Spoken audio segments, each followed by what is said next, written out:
Stories never heard before. The kingdom born of hunger. Ravi was born into a landscape of cracked earth and skeletal trees, a small village tucked away, where the horizon shimmered with heat mirages. In that desolate environment, the sun was not a source of life but a punisher, baking the ground into a jagged mosaic of dust. His earliest memories were devoid of toys, or the carefree music of laughter. Instead, they were defined by a gnawing hunger, that resided in his stomach like a restless, pacing animal. This sensation was no temporary guest, it was a permanent tenant in his lean frame, a shadow that clung to him, even in the depths of exhausted sleep. His father, a daily wage laborer, often returned, as the sun dipped below the dusty horizon, with empty hands, his shoulders slumped under the crushing weight of a world that had no use for his muscles that day. On those nights, the silence inside their small hut was heavy enough to suffocate. His mother, however, would perform a quiet, desperate miracle, stretching a few meager handfuls of rice into a thin, watery gruel, to divide among 4 children. Ravi would watch the steam rise from the pot, a ghost of a meal, that barely coated his throat, leaving him more acutely aware of his internal emptiness than before. Lying on a thin mat at night, he would listen to the rhythmic, hollow chorus of his siblings' stomachs, rumbling in the dark. It was in those moments of shared starvation that he realized, hunger was more than physical. It was a profound humiliation, that stripped a person of their very dignity. The village school was a fortress of exclusion, that Ravi could only observe from the periphery. He watched, as wealthier children marched past with satchels heavy with crisp, uncreased books, their leather shoes clicking sharply against the parched ground. He envied their laughter and their freedom from the singular, crushing worry, that dictated every second of his existence: what will I eat? Yet, even amidst the dirt and deprivation, Ravi possessed a spark that refused to be extinguished. He would sit outside the local shop, for hours, obsessively watching the shopkeeper weigh out grains, and count copper coins. Numbers fascinated him, because they offered a logic that his hunger lacked, a structured world where things actually added up. With a fallen stick, he would scratch complex calculations into the dry earth, pretending he was the master of his own thriving trade.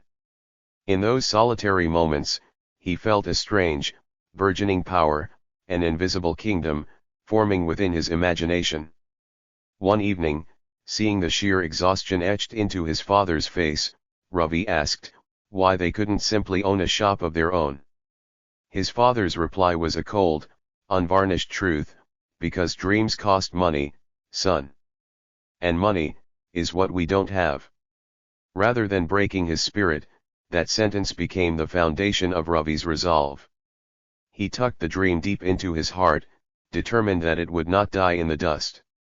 At 12, the childhood Ravi never truly possessed, officially came to an end. He left school to enter a world of grueling fatigue, where his worth was measured solely in sweat. He hauled heavy bricks at construction sites, until his hands bled, and eventually grew thick with callus. At the bus stand, he polished shoes, staring only at the feet of men who never bothered to look at his face. He sold tea in dented tin cups to travelers who were always in a hurry. Every job was a battlefield. But Ravi saved every single coin, with a ferocity that bordered on religious devotion. He frequently skipped his own meager meals, to add a single rupee to his hidden tin box, preferring the physical sharp pain of hunger to the emotional agony of stagnation. Hunger, his oldest enemy, became his constant companion, but he learned the discipline required to endure it. He began to view his suffering as a transaction, whispering to himself, "Every pang is an investment in my future." When the stomach cramps became unbearable, he would speak to his own body, "You are not my enemy. You are my teacher." Hunger sharpened his senses, teaching him the art of sacrifice, and the necessity of patience. It allowed him to notice small opportunities, that others ignored because they were too comfortable to look at the ground. While serving tea one afternoon, he overheard two businessmen discussing how success was fundamentally about spotting opportunity where others saw nothing. The realization struck him like lightning. He looked at the weary bus stand workers, and saw they were perpetually hungry for something that was cheap, quick, and filling. Borrowing 10 rupees from a kind neighbor, Ravi bought puffed rice, seasoned it with pungent local spices, and sold it by the packet. By evening, he had doubled his money. It was his first taste of the thrill of profit, and he realized hunger had gifted him something priceless, resourcefulness. By 16, he had graduated from a wandering vendor to the owner of a permanent stall. It was merely a wooden plank, balanced on stacks of bricks, but to Ravi, it was his kingdom. He treated every customer with warmth, remembering their names, and keeping his prices fair. Soon, the boy with the quick smile and the strong tea became a local legend. However, the world is often unkind to those who attempt to climb out of their station. A devastating monsoon season arrived, and a flash flood washed his stall away, leaving him standing in the mud, with nothing but the rain on his face.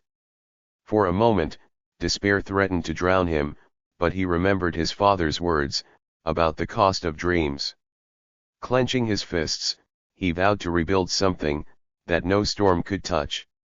He worked double shifts, saved again, and built a sturdier stall, with a proper roof and a crooked sign, Ravi's Tea Corner. It was a declaration of war against defeat.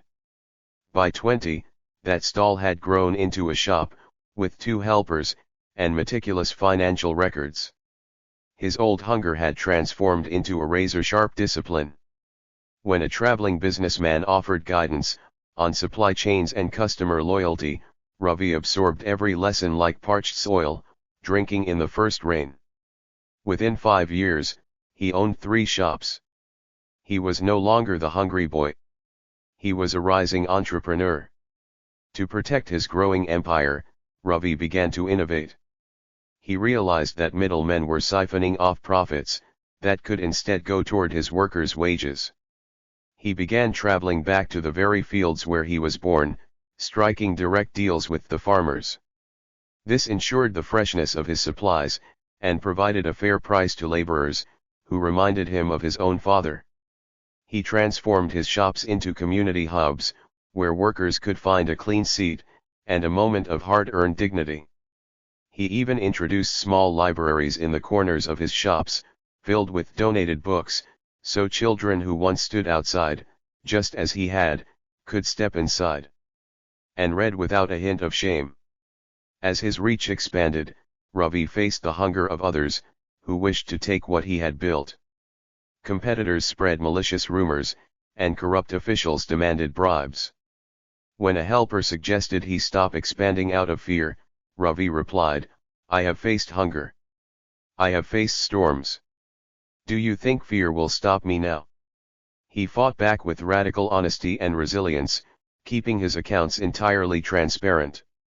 His reputation became his most effective shield. The greatest test, however, was his mother's sudden illness, which threatened to bankrupt his empire through medical costs. Remembering how she had once stretched a few grains of rice for him, he worked tirelessly, expanding his delivery services, to fund the care that saved her life. By 35, Ravi owned a chain of shops across the state. He hired hundreds of people, from impoverished backgrounds like his own, creating a movement where he taught them to dream bigger than their circumstances. He established a formal training program, where employees learned the logic of numbers he had once scratched in the dirt with a stick. He told them that poverty is not a dead end, but a beginning for those who refuse to surrender. At 50, Ravi stood before his gleaming glass headquarters, a man worth millions, who still vividly remembered the taste of watery gruel. He funded hospitals and scholarships, ensuring no child felt the emptiness he once did. He understood that success without compassion is a form of failure. Even as a titan of industry, he remained humble, often returning to his first stall, now a monument, to sit on that original wooden plank and whisper, Dreams cost money. But courage, resilience, and recovery, they are priceless.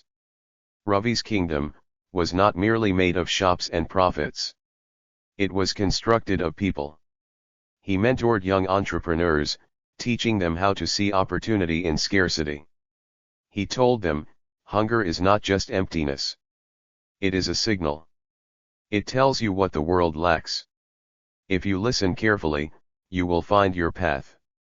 His words became a mantra for hundreds, who rose from poverty to dignity under his guidance. He invested heavily in rural schools, ensuring that no child would stand outside the gates, as he once had. He built classrooms with open doors, where children from laborer families sat beside those from wealthier homes.